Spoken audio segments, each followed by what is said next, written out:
Iran আমেরিকার যুদ্ধে বিশ্বজুড়ে দেখা দিয়েছে অর্থনৈতিক সংকট, যার বড় ধাক্কা লেগেছে কৃষি খাতে।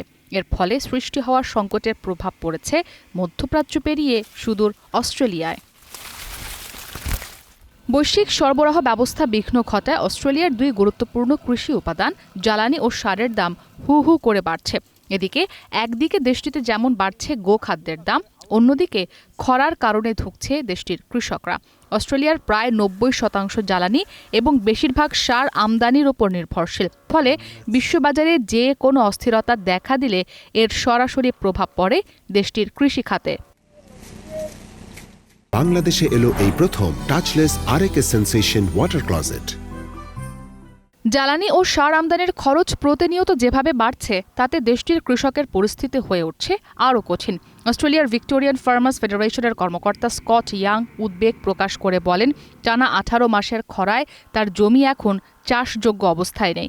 গবাদি পশুর খাদ্য জোগাতে বিকল্প কিছুর ওপর নির্ভর করতে হচ্ছে, যা আগের চেয়ে অনেক ব্যয়বহুল।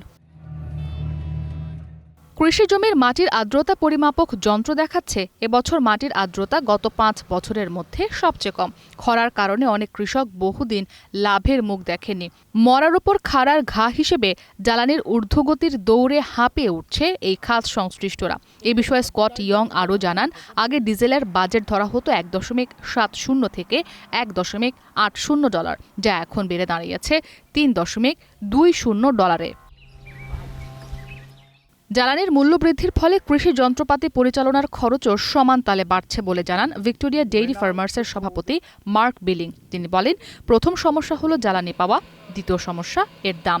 কন্টেইনার ও জাহাজে দেশটির পণ্য তোলার জন্য প্রয়োজনীয় সরঞ্জাম, পণ্য পরিবহনের খরচ, বীমা খরচ সহ সবকিছুর কারণেই খরচ বাড়ছে। তাই বিশ্ববাজারে অস্ট্রেলিয়ার পণ্যকে প্রতিযোগিতামূলক একটি জায়গায় রাখাই এখন প্রধান চ্যালেঞ্জ। ইসরাত মুক্তি, ওয়ান ইন্টারন্যাশনাল ডেস্ক।